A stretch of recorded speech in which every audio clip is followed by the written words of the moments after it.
Greetings, everyone. Hope all of you are having an absolutely fantastic day. If you love PC games, more than likely Pillars of Eternity is on your list as a classic must-play title. I thought it would be interesting to review all the classes in the game and give you my personal rank for each of them. Before we can do that, I think it's important to make sure everyone is clear on the mechanics in this game and how all the systems work. Hopefully this player's handbook will be helpful to refresh veterans while also empowering new players. If I miss anything or there's information here that should be corrected, please don't hesitate to bring it up in the comments. Let's start by looking over the various difficulty settings you can choose from. Enemy AI is the same regardless of what difficulty you play, however, enemy composition can change. Higher difficulties will switch weaker enemies out for stronger ones and add more enemies into your fights. Story time is for those players who want to get through combat as easily as possible and have no interest whatsoever in a challenging playthrough. All the mechanics are weighed in your favor and you have an unlimited amount of camping supplies. Easy is for people who do care about a challenge, but they are completely new to this type of game and therefore need to be eased into the mechanics. Camping supplies are not unlimited, but you can carry 6 and the mechanics are weighed in your favor, so combat is very forgiving. Normal is for people who have some level of familiarity with this type of game, and they don't mind if it's challenging every so often, but they also aren't playing this game for the challenge. The developers recommend against choosing this difficulty if you are not already familiar with real-time party-based RPGs. You are limited to 4 camping supplies on this difficulty. Hard is for players who are already very familiar with games such as Baldur's Gate or Icewind Dale, and they are looking for a real challenge. You will face the most powerful types of enemies in large groups and are limited to only 2 camping supplies. All the difficulties I have mentioned can be changed at any time in your settings menu, and while enemy types can change, their actual stats remain the same. Path of the Damned is treated completely differently, and for those who have played Icewind Dale, this mode is considered a spiritual successor to the Heart of Fury difficulty mode from that game.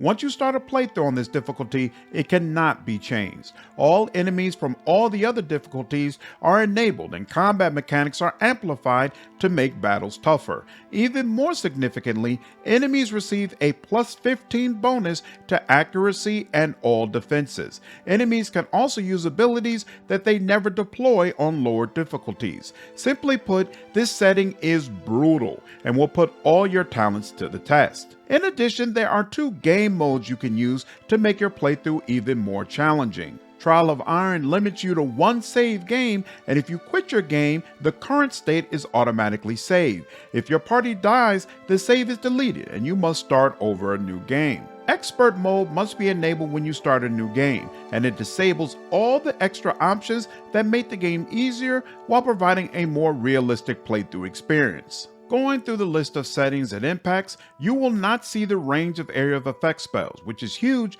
because friendly fire is a big deal in this game. Companions will not be maimed before death, meaning if their health reaches 0, they will be permanently dead. You cannot access your stash from anywhere, which significantly limits your inventory. Anytime you or your companion's endurance is reduced to 0, you'll receive a knockout injury, which inflicts penalties. This setting is automatically disabled on normal difficulty as well. Show qualifiers allows you to see why a particular dialogue option is unlocked. This can be due to a reputation change, attribute, skill, or even something you have done in another quest. Show in-game tutorials and combat tooltips are self-explanatory. Detailed quest updates ensures when your journal is updated, you'll get a message telling you which specific quest has been changed. Auto-level companions will put companions on the same level progression as the main player. Show personality reputation allows you to see the effect each dialogue option will have on your reputation and disposition. This can be very useful during a priest run, where drifting too far into one disposition can have damaging impacts on your character build. This option is automatically disabled during a normal difficulty run as well.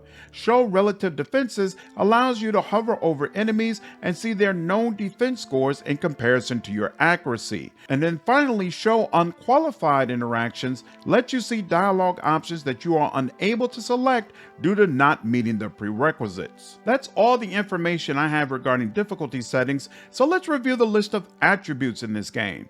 Unlike Dungeons & Dragons, the attributes have been set up to be useful across all classes.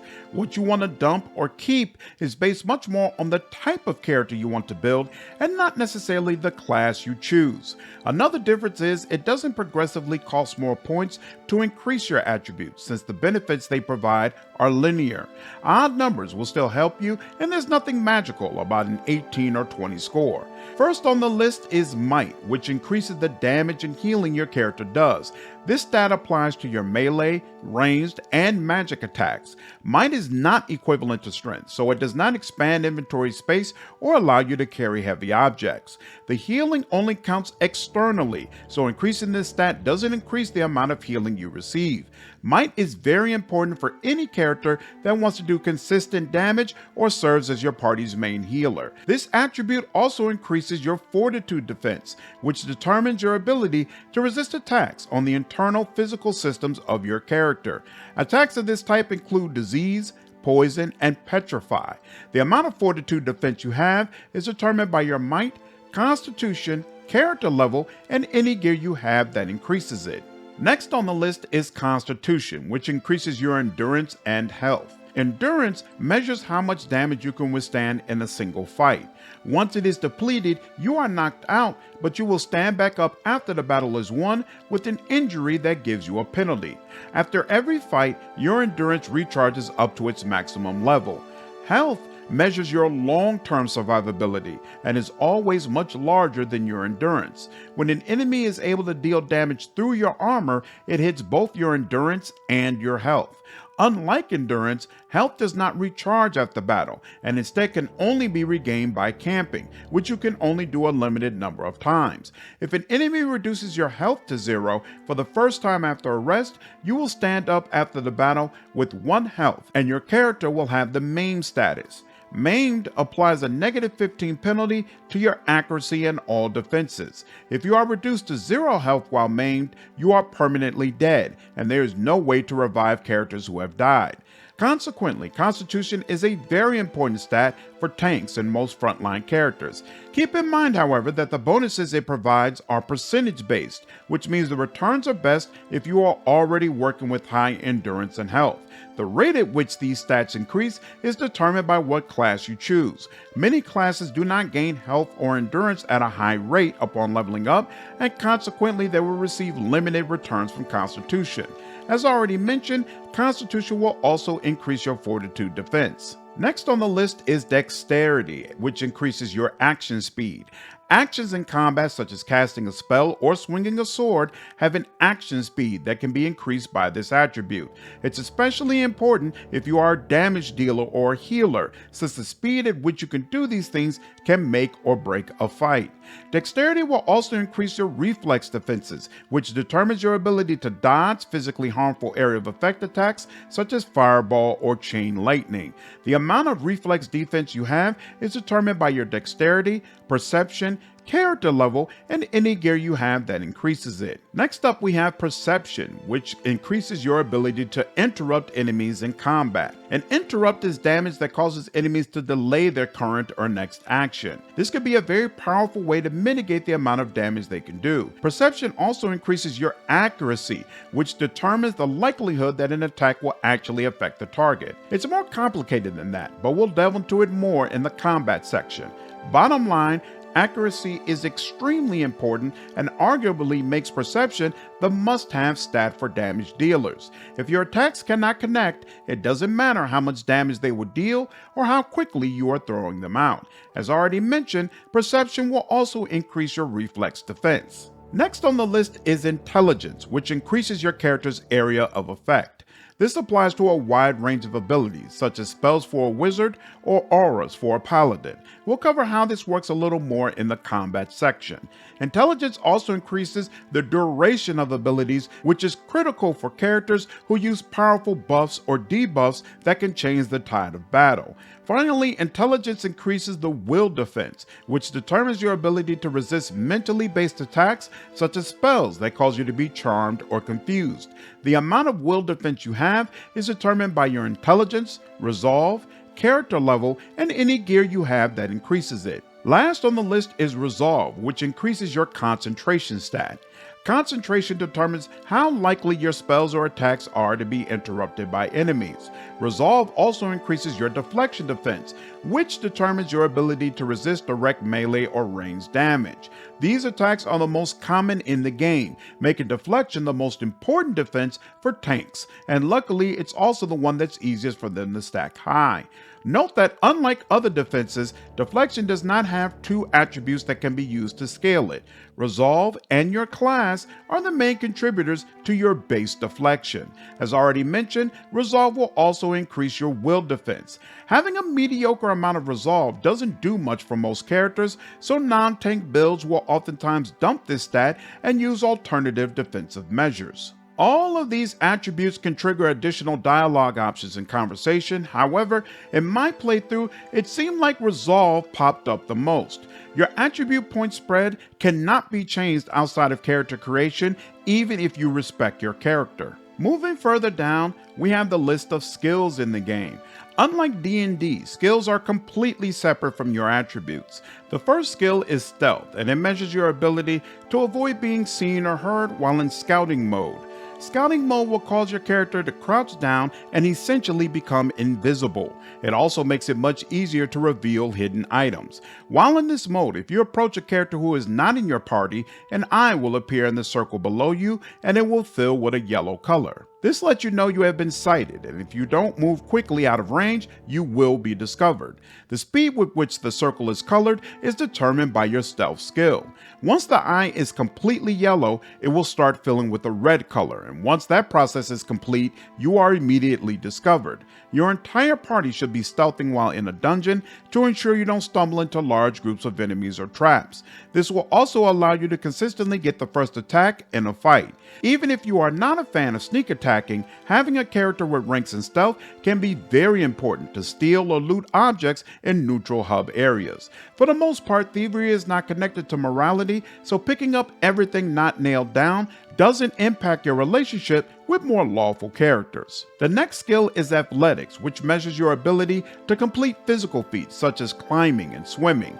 Having someone with high ranks in this area is extremely important because a lot of scripted interactions will test you on this skill, and failing can sometimes be very detrimental for your team. In addition, Athletics provides the ability Second Wind, which allows you, once per encounter, to regain some of your endurance. How much endurance you regain is determined by your athletic score. Originally, this skill determined how quickly your party members became fatigued, but the mechanic was removed by the 3.0 patch. Therefore, it's not necessary for all party members to have athletics anymore, but it's still great to put on a tank or squishy frontliner. Next up, we have Lore, which measures how much accumulated knowledge you have obtained during your adventure. This is another skill that comes up a lot in not only scripted interactions, but also conversations. It could be my imagination, but it felt like Lore came up more in dialogue than Resolve or frankly any other stat. For that reason, I highly recommend letting your main character specialize in this skill. Lore also measures your ability to use scrolls, and the higher you pump this skill, the more top tier scrolls you'll be able to use.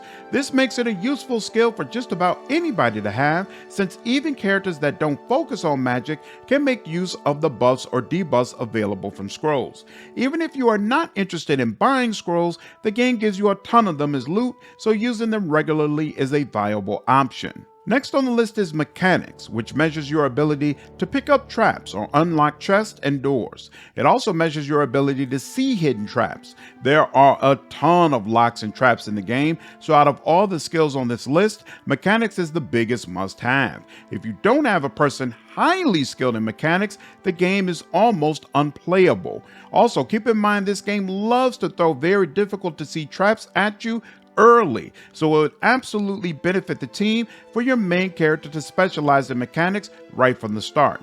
There is one party member who starts with a couple of points in mechanics as well. You can use this skill to place traps of your own, but that has to be done outside of combat first, and then you must lure your enemies over the traps. So honestly, I never found that strategy to be worth the time. Last on the list is Survival, which determines the effectiveness of 6 different buff options you have when camping. When you have at least one level in this skill and go to camp, you'll get the option to choose which buff you want to use for the day.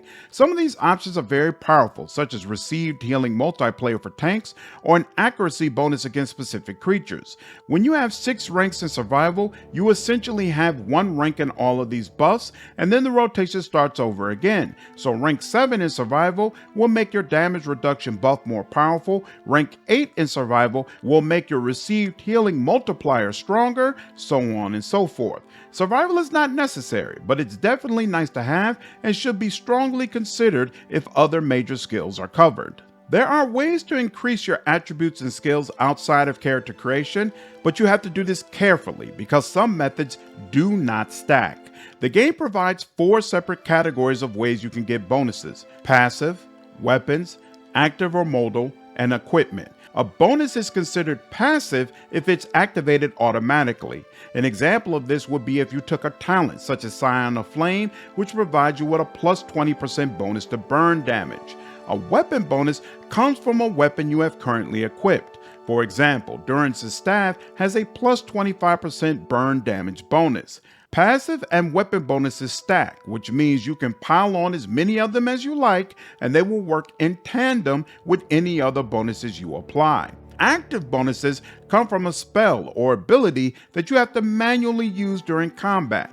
Modal bonuses come from an effect that is continuous as long as it is active. Examples of this are auras that paladins get or weapon stances that fighters can use. Bonuses you get from consumable items are also grouped in this category.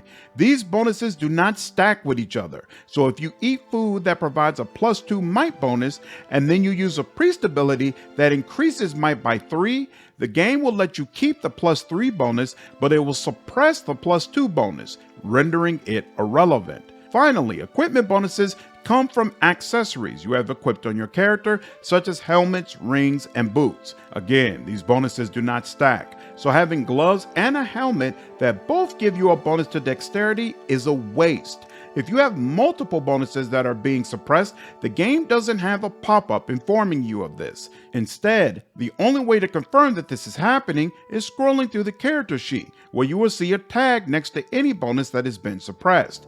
Consequently, it's very important that when stacking bonuses, you keep the different categories in mind to ensure that what you are applying will actually help you. That covers a lot of the basic information you need to know, so let's head over to character creation. The first choice you have to make is sex, and the differences here are mostly aesthetic. Only a few lines of dialogue are gender specific, and there are no romances in the game. Next, you can choose your race, and please note that reactivity in the game based upon your race is pretty even across all the options. The first option is human, and they all get a +1 bonus to resolve and might, making them very solid choices for frontline characters. You also have 3 sub-races you can choose from, which all provide you with fighting spirit. This ability triggers once per encounter when your endurance drops below 50%, and it provides a +7 bonus to accuracy along with a +15 bonus to damage for 20 seconds. That's actually a pretty nice buff for characters such as barbarians who expect to get hit quite a bit. The human party members you can recruit are meadow and savanna folk. There are no ocean folk party members in the game. Next on the list is Amua, and they get a +2 bonus to might, making this a fantastic choice for damage dealers and primary healers. There are 2 sub-races to choose from, and they provide different bonuses. Coastal Amuas gain Towering Physique, which gives a +20 defense against stunned or prone attacks. Enemies love to do both, so this is very useful, especially if you are serving a role that takes a lot of attacks. Island Amua gets Armed to the Teeth, which provides an additional weapon set. Using multiple weapon sets in a fight requires some micromanagement, but it can be very powerful. For example, there are several powerful unique arquebuses and blunderbusses in the game, but they require a reload after one use. To mitigate that, some people like to open a fight by firing one and then switching to melee weapons for the rest of the encounter. If you have more weapon sets, you could potentially slot 2 or even 3 of these firearms and fire them off one by one before storming into the fight. This also makes it easy to switch between different weapon groups depending on damage immunities that enemies have. Note that there's no way to set up this kind of weapon switching in the AI, so you must do it manually yourself. Another note about this subrace is they come from the Deadfire Archipelago, which is where the second game is located. This doesn't matter for Pillars of Eternity 1, but if you imported this race in your subsequent playthrough, there would be quite a bit of additional dialogue. You get 2 party members who are Coastal and Island Amua respectively. Next on the list is Dwarf, and they get a +2 bonus to Might, a -1 penalty to Dexterity, and a +1 bonus to Constitution. This makes them perfect for tanks, or to a lesser degree, Priest.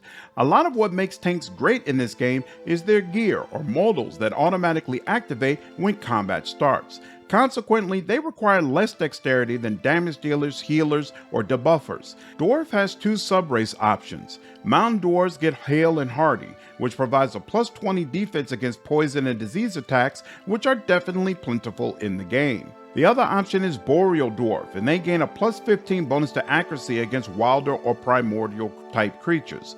There are a massive amount of these creatures in the game, and 15 is a substantial amount, so this buff is fantastic for a lot of builds.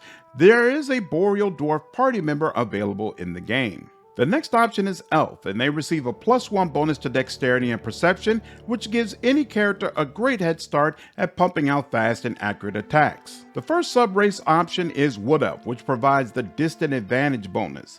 This will give you a +5 bonus to Accuracy, Deflection, and Reflex against enemies who are more than 4 meters away. If you are playing at range, it will be very easy to trigger this bonus, so it's nice to have. Pale Elves come with Elemental Endurance, which gives you a +20% damage reduction increase against burn or freeze damage. Enemies dealing both damage types are everywhere, so this makes you more tanky. You can recruit 1 Wood Elf party member. Next on the list is Orlin. They are considered to be shifty and untrustworthy characters, so there's reactivity in the game where NPCs are bigoted towards them or their kindred. They get a +1 bonus to Resolve and a +2 bonus to Perception, along with a -1 penalty to Might. This makes them a fantastic option as the main debuffer for the team. The Hearth Orlin subrace will provide the Minor Threat bonus, which converts 10% of your hits into crits when attacking the same enemy as a party member. This is useful for all builds as heals and debuffs are capable of having a critical hit for maximized effect. The other subrace is Wild Orlin, which gives you Defiant Resolve, providing a +10 bonus to all defenses for 10 seconds after you have been the target of a will attack. The bonus will trigger often as enemies love to use will attacks, but whether or not the defensive increases actually help you depends on what build you are using. There is 1 Hearth Orlin party member. Last on the list is Godlike. These are creatures who at birth were given physical aspects associated with a particular god. There's room to roleplay whether you consider this a gift or a curse. The change always distorts their head, and consequently godlike characters cannot wear helmets, which is honestly a pretty huge penalty as there are a lot of fantastic helmets in the game. They get a +1 bonus to Dexterity and Intellect, making them fantastic spellcasters or ciphers. The subraces are split into the different gods you could potentially receive a gift from. Death Godlike grants Death's Usher, which gives you an additional 20% damage against enemies who have less than 25% endurance. This can be a very powerful buff against boss characters with high endurance pools. Fire Godlike gives you Battle Forge, which triggers when your endurance reaches 50% and provides a +4 damage reduction while dealing 2 burn damage to enemies who hit you in melee. Moon Godlike provides Silvertide, which triggers waves of healing moonlight on you and your allies when your endurance reaches 75, 50, and 25%. Each interval can only be triggered once per encounter, and multiple intervals do not stack. So if your endurance drops from 100% to 50%, the healing will only trigger once. The healing scales with your character level and might stat just like regular heals, so depending on your build, this can be useful the entire game. Finally, Nature Godlike provides Wellspring of Life, which gives you a +3 bonus to Might, Constitution, and Dexterity when endurance drops below 50%. You get 1 Godlike party member, but she is avian, which is not a choice available to you.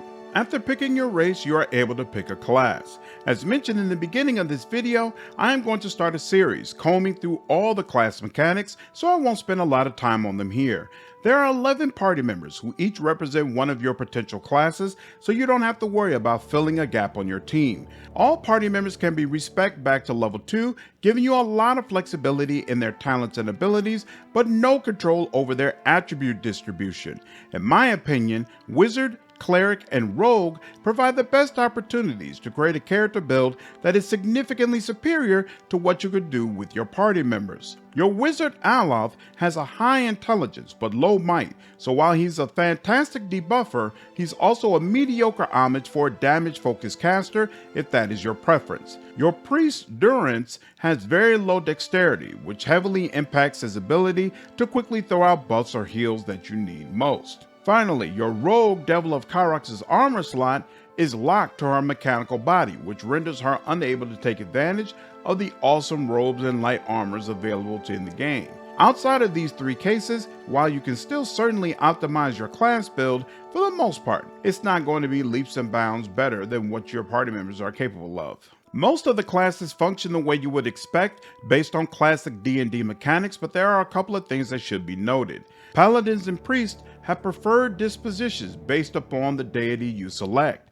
As you progress in the game, different dialogue options or choices you make in quests will give you a certain reputation or disposition. For all classes, this can unlock additional dialogue options, but Priests and Paladins have specific abilities that scale off these stats. We'll dive into this more when we rank the classes. Ciphers have a resource pool they expend to use abilities, and it refills when they successfully attack opponents. Finally, Chanters are similar to bards, but their songs are broken into phrases and invocations that you must switch between in order to make the most of their mechanics. We've already walked through attributes, so next let's go over cultures, which is just some additional background information along with a +1 bonus to one attribute. This choice has a very small impact on your playthrough in this game, but keep in mind once again the sequel is based in the Deadfire Archipelago, so having that culture will give you more dialogue options in the next game. Next, you pick your background, which will provide a +2 bonus in one skill. Once again, pick whatever you like, the amount of reactivity is relatively even. After dealing with that, you can finally change your appearance.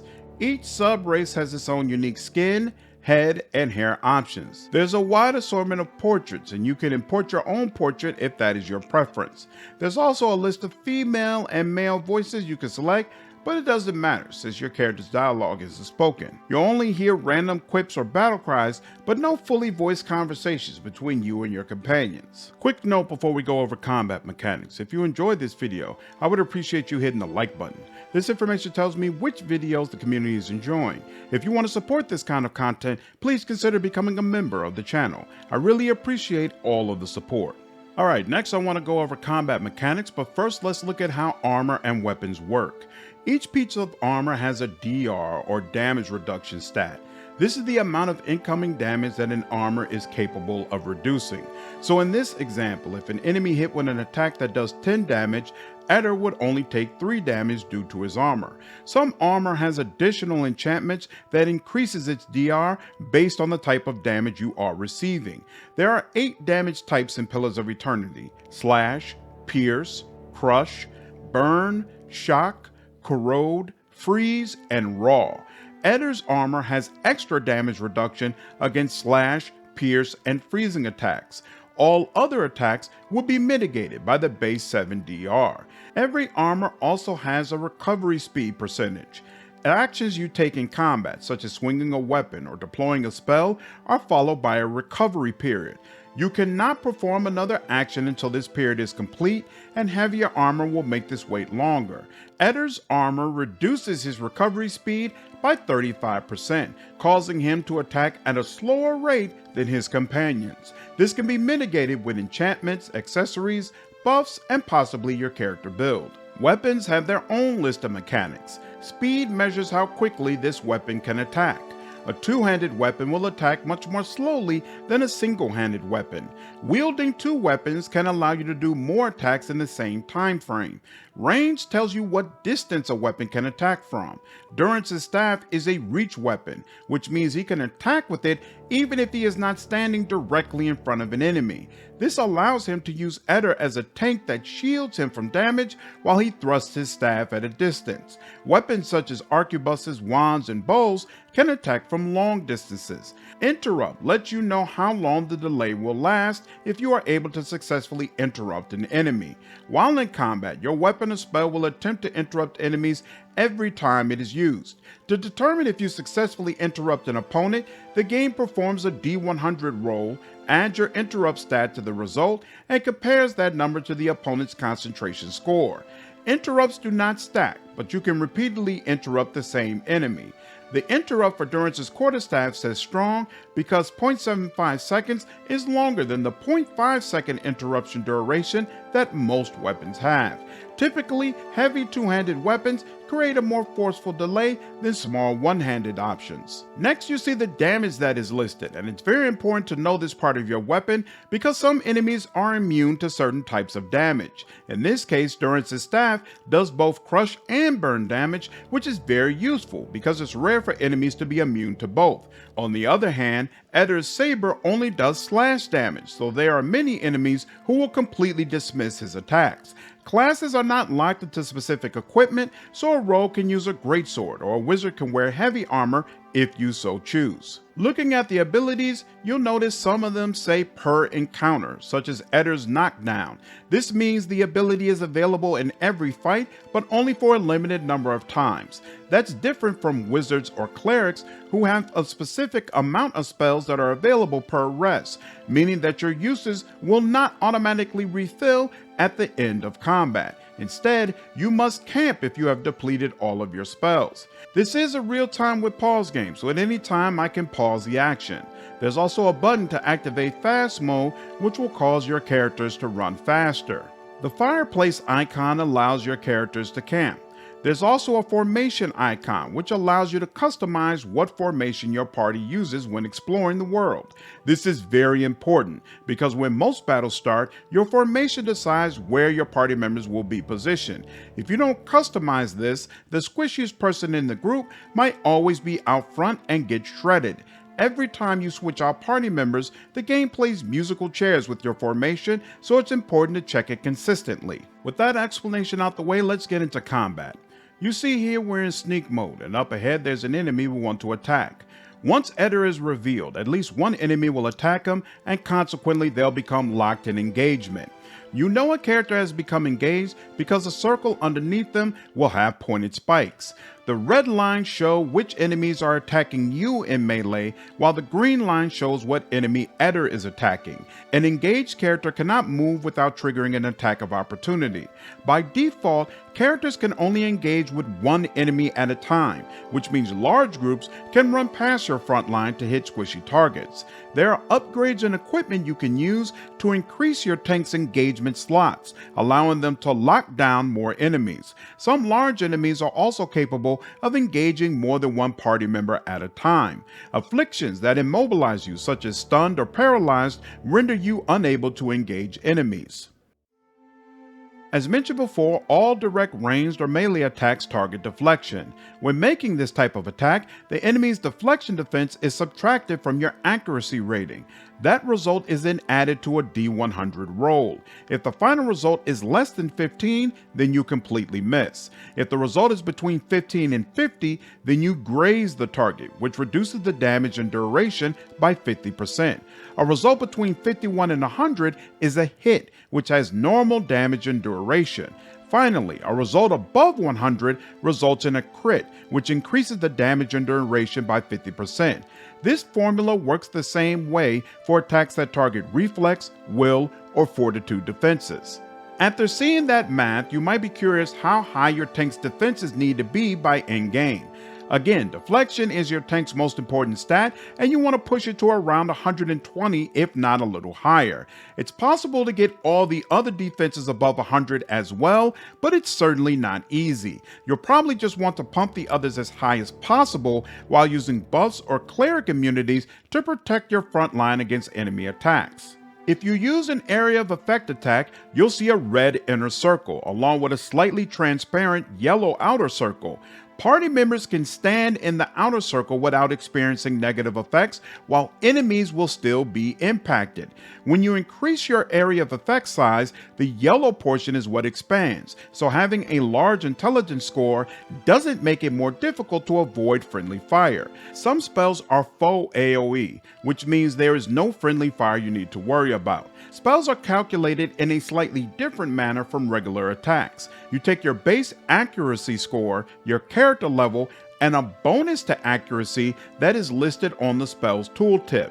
That number, combined with whatever bonuses you have, is used as the accuracy score that's compared with an enemy's defenses, and then the hit is calculated normally. When you kill an enemy, you gain XP that contributes to its Bestiary entry. As this entry is filled out, you'll learn more about an enemy's attributes, defenses, and damage reduction. If you put the mouse cursor over an enemy whose Bestiary is at least partially filled, then a tooltip will appear in the upper left, telling you about the creature's known defenses. Sometimes you will run into unique variants of an enemy type, and you won't be able to see data for those enemies. Once the bestiary has been filled, you will no longer gain XP from defeating that type of creature. Obsidian did this to discourage grinding, but unfortunately I don't think it really works, because you still end up wanting to clear enemies out for whatever loot they are protecting. That completes my new player's guide for Pillars of Eternity. Again, this is an incredible series, and I highly recommend this game to anyone that loves deep RPG mechanics along with fantastic storytelling. Hope all of you enjoyed this video. Take care!